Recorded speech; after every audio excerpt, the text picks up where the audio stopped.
टूटा है गाबा का घमंड, जीत गया है भारत, बॉर्डर गावस्कर ट्रॉफी जाएगी गावस्कर के देश। बचपन में सुना था कि 24 घंटे में एक वक्त ऐसा आता है जब आपकी जुबान पर सरस्वती बैठी होती है, जो बोले सच हो जाता है।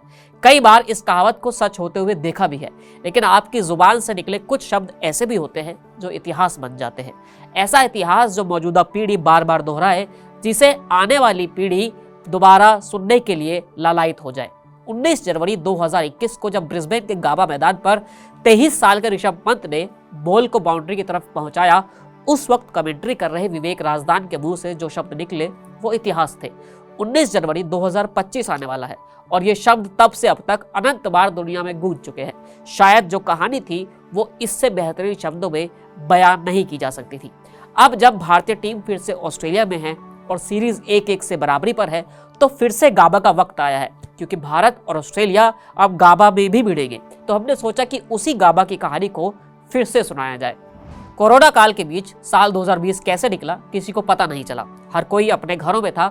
उस साल के अंत में क्रिकेट फैंस के लिए एक उम्मीद थी जो जोश पैदा करती थी, और वो था भारत का ऑस्ट्रेलियाई दौरा। विराट कोहली की अगुवाई वाली इसी टीम ने 2018 में ऑस्ट्रेलिया को उसी के घर में मात दी थी। अब मौका था इतिहास को दोहराने का और दुनिया को ये बताने का कि पिछली बार जो हुआ वो तुक्का नहीं था। पहला मुकाबला ऐसा हुआ कि वो भी इतिहास बन गया। दूसरी पारी में टीम इंडिया सिर्फ 36 रनों के स्कोर पर आउट हो गई। भारतीय क्रिकेट इतिहास का सबसे कम स्कोर। ये वो चोट थी जो ऑस्ट्रेलिया से लेकर हिंदुस्तान तक हर भारतीय क्रिकेट प्रेमी ने महसूस की थी। कप्तान विराट कोहली पहले मैच के बाद वापस अपने घर लौट आए थे, क्योंकि वो पिता बनने वाले थे और अपने परिवार के साथ रहना चाहते थे। भारत ने दूसरा टेस्ट जीता, तीसरा टेस्ट लड़कर ड्रॉ करवाया।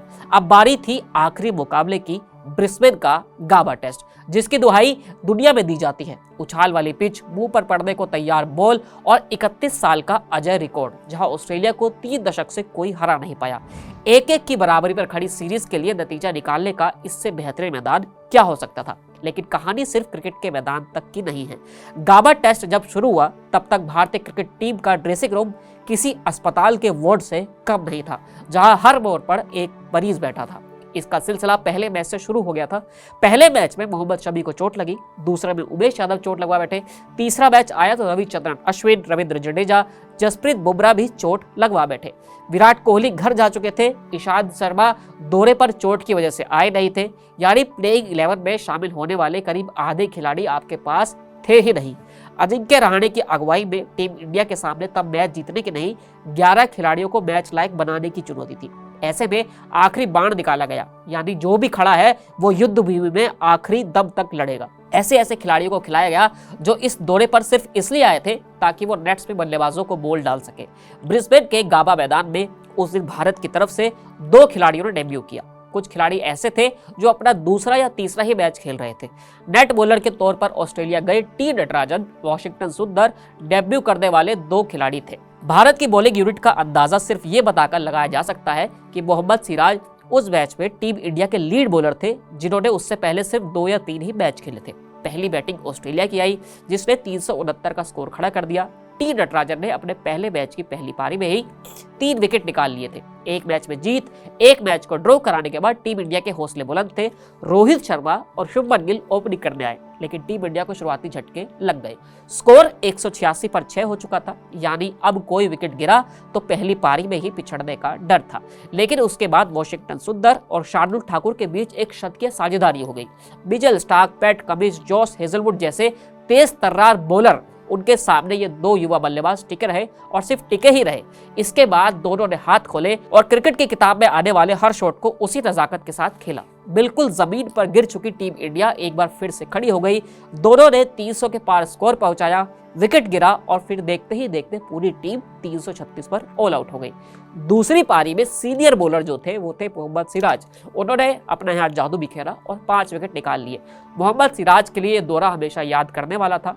जब वो खुद क्वारंटीन में थे तो उनके पिता की मौत हो गई थी। वो मिलने वापस हिंदुस्तान में नहीं आ सके थे। कोरोना नियमों के कारण किसी के साथ अपना दुख नहीं बांट पाए। सीरीज में ही टेस्ट डेब्यू हुआ। ऑस्ट्रेलियाई दर्शकों ने उन पर आपत्तिजनक टिप्पणी की और सीरीज के आखिरी मैच तक बॉलिंग यूनिट के सबसे बड़े सीनियर प्लेयर बन गए। लेकिन 5 विकेट लेने के बाद जब वो ड्रेसिंग रूम में जाती हुई टीम इंडिया की अगुवाई कर रहे थे और बॉल हाथ में लिए ग्राउंड में लहरा रहे थे, उसने बीते कुछ महीनों के सारे गम को भुला दिया। टीम इंडिया को यह मुकाबला जीतने के लिए 98 ओवर में 324 रनों का टारगेट मिला था। रोहित शर्मा जल्दी आउट हो गए, लेकिन तब युवा शुभमन गिल ने अपना जोहर दिखाया। शुभमन गिल के रुख ने साफ कर दिया कि यहां सिर्फ ड्रॉ या मैच बचाने की नहीं, बल्कि टीम इंडिया जीत के लिए सोच रही है। शुभमन गिल ने अपनी उस पारी में 8 चौके और 2 छक्के मारे। एक तरफ टेस्ट में वनडे वाला रुख दिख रहा था तो सामने दीवार खड़ी थी। चेतेश्वर पुजारा मौजूदा वक्त में टेस्ट क्रिकेट की असली मिसाल हैं। गाबा टेस्ट की उस पारी में चेतेश्वर पुजारा के शरीर पर करीब 1 दर्जन से ज्यादा बार बॉल लगी थी। उनका हेलमेट टूटा, हाथ में चोट लगी, कंधे पर बॉल खाई, लेकिन पुजारा ने अंगद की तरह पांव जमा दिया था। यह सीमेंट कंपनी का एक फेमस विज्ञापन यह भी है कि यहाँ पर इस्तेमाल किया जा सकता है कि ये दीवार टूटती क्यों नहीं है। एक तरफ पुजारा खड़े रहे और दूसरी तरफ विकेट गिरना शुरू हो गए। ऑस्ट्रेलिया के लिए जो पहले छोटी सी रोशनी की किरण थी, अब वो कमरे की खिड़की से आ रही धूप बन चुकी थी। उम्मीद जागी तो टीम इंडिया के खेमे में डर भी लगा, क्योंकि एक तरफ अब बर्फ यानी चेतेश्वर पुजारा थे तो सामने आग आई थी यानी ऋषभ पंत। मैच अगर ड्रॉ करवाना हो या फिर मैच जितवाना हो, आपके पास दोनों ऑप्शन एक साथ थे, लेकिन ऋषभ पंत ने अपने को सूट करता हुआ ऑप्शन चुना। ऑस्ट्रेलिया के उस बॉलिंग अटैक पर वो टूट पड़े। शायद मन बनाकर आए हो कि आज आर होगा या पार होगा। समझदारी भरी पारी भी खेली और आक्रामक शॉट भी लगाए। खासकर नाथन लायन को ऋषभ पंत की उस पारी को जरूर भूलना चाहेंगे। पुजारा आउट हुए तो मयंक शार्दुल के साथ उन्होंने अपनी पारी को आगे बढ़ाने की कोशिश की, लेकिन अंत में वाशिंगटन सुंदर के साथ छोटी सी पार्टनरशिप करके ऋषभ पंत ने आखिरी चौका अपने बल्ले से लगाया और गाबा के घमंड को तोड़ दिया। उस मैच का सार इतना ही है कि लेकिन ये घटना इस साल से कहीं ज्यादा बड़ी है। 90s के वक्त वाले क्रिकेट फैंस के लिए साल 2001 में कोलकाता का टेस्ट मैच सबसे ऐतिहासिक था।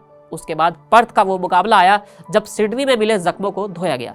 लेकिन आज की पीढ़ी के लिए गाबा से बढ़कर कुछ भी नहीं है, वो भी तब जब आप अपनी फ्रंट टीम नहीं, शायद बी या सी टीम के साथ खेल रहे थे। उस वक्त में गाबा को जीतना काफी बड़ा था।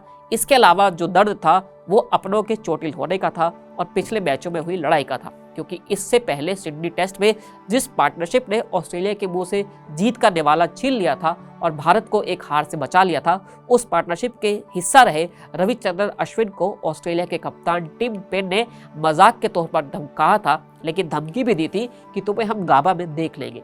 खुद की फॉर्म और विकेट कीपिंग पर उठ रहे सवाल के बीच पिछले मैच में मिली हार और जीत के बीच रोड़ा बनी पार्टनरशिप से परेशान कप्तान टिम पेन ने उस वक्त इसके अलावा कोई भी चारा नहीं था। वो बार बार रविचंद्रन अश्विन से उलझ रहे थे। अश्विन उन्हें तपाक से जवाब भी दे रहे थे। खैर, अश्विन गाबा के मुकाबले में नहीं खेले, लेकिन उनके साथियों ने जरूर टिम पेन को जवाब दे दिया। ऋषभ पंत के बल्ले से चौका निकला, विवेक राजदान के मुंह से टूटा है गाबा का घमंड वाली लाइन निकली और उसके बाद गाबा के मैदान पर तिरंगा लिए टीम इंडिया की युवा पीढ़ी चक्कर लगा रही थी। लेकिन इस सबसे खास जो था वो उस क्रिकेट फैन की आंख का आंसू था जिसने सीरीज का संघर्ष ऑस्ट्रेलिया के साथ भारत की क्रिकेट के मैदान पर हर वो टक्कर देखी थी जो पिछले 2 दशकों में हुई थी और वो उसके बाद गाबा की वो जीत मिली। फिलहाल इस वीडियो में इतना ही, फिर मिलेंगे नए वीडियो के साथ। शुक्रिया।